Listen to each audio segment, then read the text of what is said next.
नमस्कार मित्रांनो.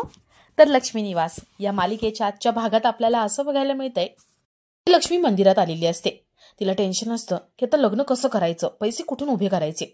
तेवढ्यात तिला तिचा भाऊ आणि वहिनी दिसतात. भावाशी ती बोलायला जाते पण भाऊ पुढे निघून जातो. वहिनीला दया वाटते. वहिनी म्हणते, अहो एकदा बोलू द्या ना त्यांच्याशी. इतके वर्ष झाले पण आपण आपल्या माणसांशी काही संबंधच ठेवला नाहीये, असं करू नका. वहिनी लक्ष्मीशी बोलायला जाते. ती लक्ष्मीशी बोलते आणि सगळा राग विसरून घरी यायला सांगते. लक्ष्मी म्हणते, नाही, गृहप्रवेशाची पूजेला मी तुम्हाला बोलवणार आणि त्याशिवाय मी तुमच्या घरी पाय ठेवणार नाही. भाऊ म्हणतो, अगं तिला विचार, गृहप्रवेशाची पूजा झाली असेल त्यांच्या इथे, घरातल्या घरात उरकून घेतली का.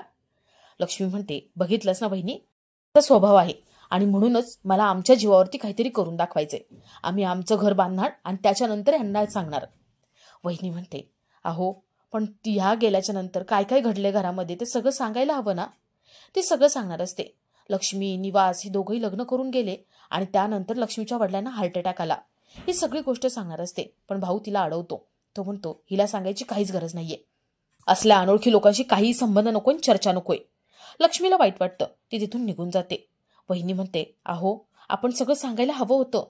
त्यांनाही वाटत असेल ना, त्यांच्या वडिलांचं सगळं झालं, त्यांना कळायला हवं ना. भाऊ म्हणतो, अजिबात सांगायचं नाही, ती कोणी नाही आपल्यासाठी. लक्ष्मी मंदिराबाहेर पडते आणि तिला चक्कर येते. तिला सगळं आठवत असतं. वहिनी भाऊ काय बोलले ते सगळं आठवतं. तिला टेन्शन येतं आणि ती खाली पडणार असते. तेवढ्यात तिथे सिद्धू येतो. सिद्धू ओळखतो की परवा याच काकूंकडून साडी घेतली होती. सिद्धू धावत येतो आणि लक्ष्मीची मदत करतो. लक्ष्मीची विचारपूस करतो, तिला पाणी देतो आणि तिला म्हणतो, चला तुम्हाला कुठे सोडायचे मी सोडतो. लक्ष्मी सिद्धूला घाबरत असते. ती घाबरत घाबरत गाडीवर बसते आणि दोघंही गप्पा मारत लक्ष्मीच्या घरापर्यंत पोहोचतात. लक्ष्मी तशीच जात असते. सिद्धू म्हणतो, तुम्ही मला एवढं का घाबरताय? अहो मी गुंड नाहीये. लक्ष्मी म्हणते, त्या दिवशी नाही का तू मारामारी केली होती, त्यावरून तरी मला वाटलं की तू गुंडच आहेस.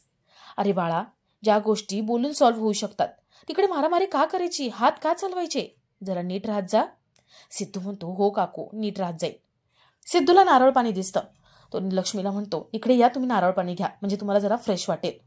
लक्ष्मी नाही नाही म्हणत असते.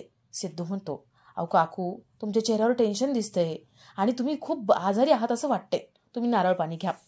दोघेही नारळ पाणी घेत असतात आणि गप्पा मारत असतात. सिद्धू विचारतो, त्या दिवशी तुम्ही मंदिरात साडी आणली होती ती कशासाठी? म्हणजे तुमच्या घरी काही कार्यक्रम वगैरे आहे का? लक्ष्मी म्हणते, हो, माझ्या मुलीचं लग्न आहे. म्हणतो, अच्छा, म्हणून टेन्शन आलं का तुम्हाला? अहो मुलीचं लग्न असलं की टेन्शन येतच आणि खूप स्वप्न असतात ना मुलीच्या लग्नाच्या वेळेस.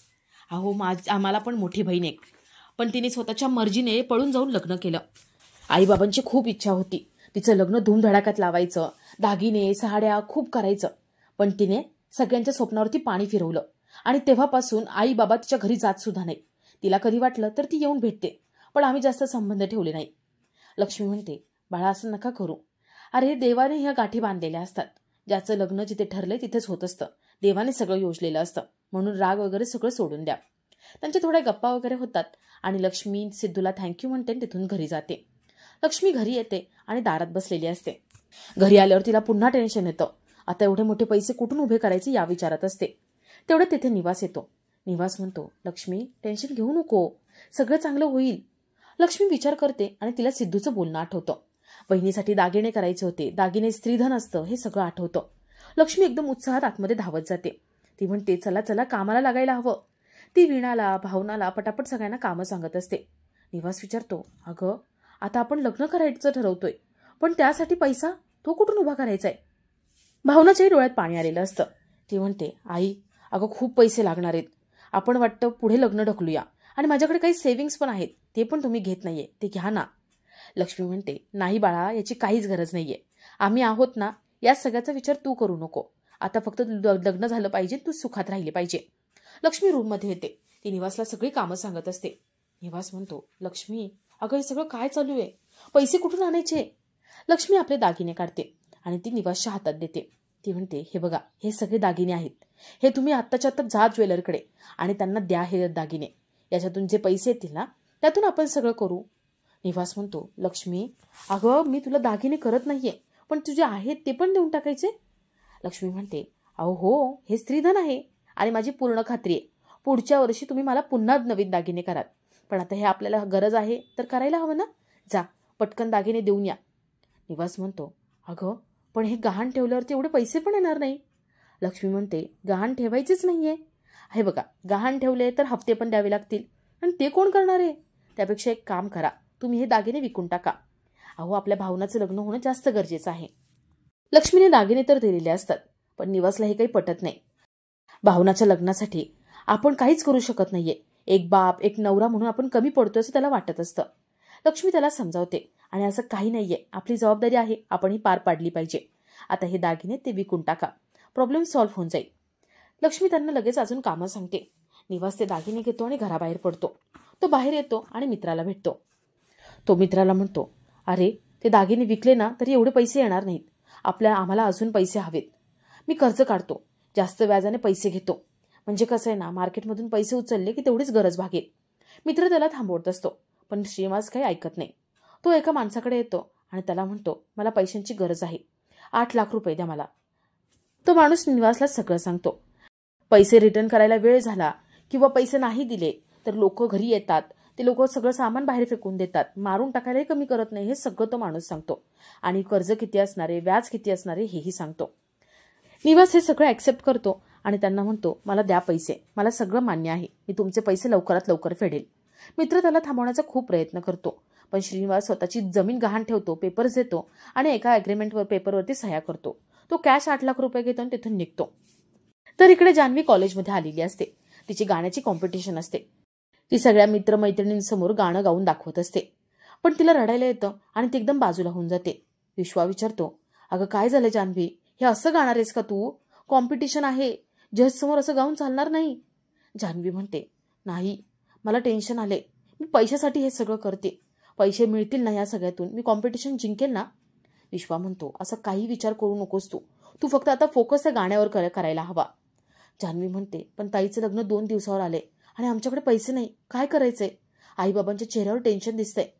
विश्वा म्हणतो, एवढंच ना, मी माझ्या बाबांकडून पैसे घेतो आणि ते तुला देतो, तू नंतर मला दे.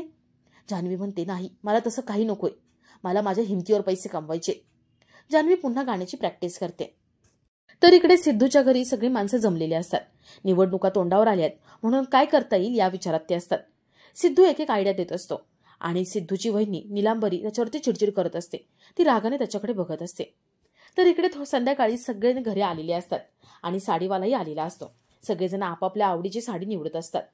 तर मंगल काही साड्या चोरी करते. सगळ्यांची साड्या खरेदी होते आणि निवास तिथे येतो. निवास साडीवाल्याला पैसे देतो. सगळ्यांनी साड्या घेतलेल्या असतात, पण लक्ष्मीने काही साडी घेतलेली नसते. व्यंकीला हे अजिबात आवडत नाही. व्यंकी आपल्याकडचे काही पैसे आहेत ते बघतो आणि ते पैसे घेऊन बाहेर जातो. तो साडीवाल्याला थांबवतो आणि त्याच्याकडून साडी विकत घेतो. व्यंकी साडी घेऊन आतमध्ये येतो आणि लक्ष्मीला पाटावर बसवतो. तो तिची पाटावर बसवून तिची ओटी भरतो, हळदी कुंकू लावतो आणि तिला ती साडी देतो. लक्ष्मीच्या डोळ्यात पाणी येतं. सगळेजण ते बघत असतात. सगळ्या मुलांना आपली चूक समजते. आजी म्हणतात, बघितलं ना, मुलगा म्हणून त्याने जबाबदारी पार पाडली. आपल्या आईला एक तरी साडी घ्यावी हे कोणाच्या तरी लक्षात आलं का? पण व्यंकीच्या लक्षात आलंय.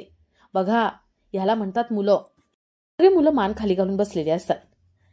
तर थोड्या वेळाने निवास पत्रिका छापून आणतो. लक्ष्मी देवासमोर एक पत्रिका ठेवते आणि लक्ष्मी, निवास दोघंही मुलांना पत्रिका देतात. ज्यांना ज्यांना आमंत्रण द्यायचे त्यांची सगळ्यांची नावं देतात आणि तिकडून निघत असतात. निवास सगळ्यांना कामं सांगतो. कोणी काय काय करायचंय, घर डेकोरेट करायचंय, पाहुण्यांना आमंत्रणं द्यायची आहेत, कोणाला फोन करायचे आहेत, कोणाला डिजिटल पत्रिका पाठवायची आहेत, हे सगळं सांगत असतो. तो सगळं सांगतो आणि संतोष म्हणतो, बाबा, एवढं सगळं लोन घ्यायची काहीतरी गरज होती का?